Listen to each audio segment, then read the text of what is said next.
தீவிர சிகிச்சை எடுத்துட்டு இருக்கக்கூடிய கராத்தே ஹுசைனி எதை சாப்பிட்டாலும் வாந்தி எடுக்கிற சுச்சுவேஷனுக்கு தள்ளப்பட்டிருக்காராம். அவருக்கு செரிமானத்திலையும் பிரச்சனை ஏற்பட்டிருக்குது. ரத்த புற்றுநோயால பாதிக்கப்பட்டிருக்கூடிய கராத்தே ஹுசைனிக்கு மருத்துவர்கள் எக்கச்சக்கமான சிகிச்சை கொடுத்து வந்துட்டு இருக்காங்க. மார்ச் 21 இன்னைக்கு காலையில 11 மணிக்கு அவரை நார்மல் வார்டுல இருந்து ஐசியூக்கு சேஞ்ச் பண்ணிட்டாங்களாம். ஏன்னா நாளுக்கு நாள் அவரோட உடல்நிலை அப்படிங்கிறது கொஞ்சம் மோசமாயிட்டு தான் போயிட்டு இருக்கு. ரத்தத்தோட அளவு அப்படிங்கிறது 0க்கு வந்துருச்சாம். இது ரொம்ப ரொம்ப டேஞ்சரஸான ஒரு கண்டிஷன் அப்படிங்கிற மாதிரியும், அடுத்த 4 நாட்களுக்கு கட்டாயம் நீங்க ஐசியூல இருந்தே ஆகணுங்கிற மாதிரி டாக்டர்ஸ் கம்பல் பண்ணதுக்கு அப்புறமா அவர் ஐசியூ வார்டுக்கு மாற்றப்பட்டிருக்காரு. அவரோட ஹெல்த்தை பத்தி அப்பப்போ அப்டேட் கொடுக்கக்கூடிய கராத்தே ஹுசைனி இப்போ ரீசெண்டாக ஃபேஸ்புக்கில் ஒரு போஸ்ட் ஒன்று போட்டிருந்தாரு. அதில் என்ன சொல்லியிருந்தாருன்னா, நான் இப்போ ஐசியூவில் இருக்கேன், டாக்டர்ஸ் வந்து ஃபோன் யூஸ் பண்ணுறதுக்கு எனக்கு பர்மிஷன் கொடுத்துருக்காங்க, தயவு செஞ்சு விசிட்டர்ஸ் யாரும் வராதிங்க. சில நேரங்களில் கண்ணு ரொம்ப மங்கலாக தெரியுது, காது மூக்கு வாயின்னு சொல்லி இந்த மாதிரி இடங்களில் ப்ளீடிங் இருக்குது, நிலைமை கைமீறி போயிட்டு இருக்கு. இப்போ ஹை காஸ்ட் மெடிசன்ஸ் ட்ரீட்மெண்ட் வந்து கொடுக்கறதா டாக்டர்ஸ் பேசியிருக்காங்க. இது வந்து 50-50 சான்ஸுங்க மாதிரி சொல்லியிருக்காங்க.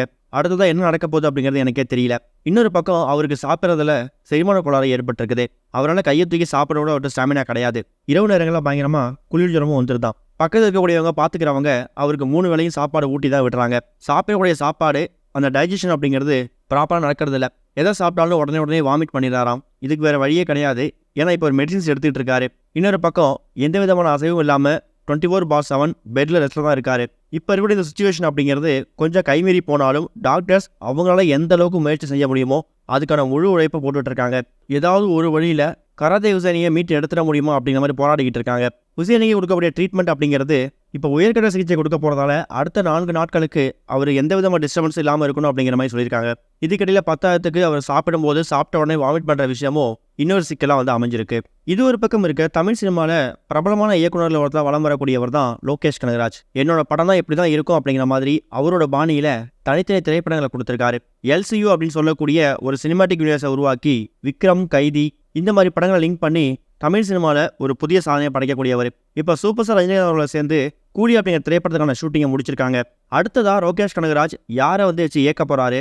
கைதி 2வா இருக்குமா, விக்ரம் 2வா இருக்குமா, இல்லை தளபதி விஜயோடு சேர்ந்து ஒர்க் பண்ண வாய்ப்பு இருக்கா அப்படின்னு பார்க்கும்போது அடுத்ததான் லோகேஷ் கனகராஜ் இயக்க போகிற நடிகர் வந்து தமிழ் சினிமாவே கிடையாதான். தமிழ் சினிமாவை தாண்டி தெலுங்கு சினிமா நடிகரோட தான் இவர் கூட்டணி வைக்க போறாராம்.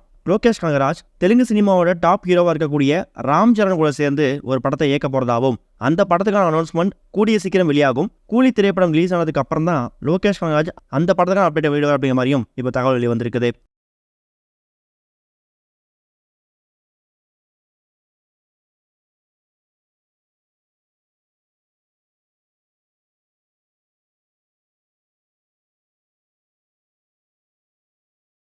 இதுவரைக்கும் கனெக்டிங் டிவிக்கு சப்ஸ்கிரைப் பண்ணனா மறக்காம சப்ஸ்கிரைப் பண்ணிக்கங்க.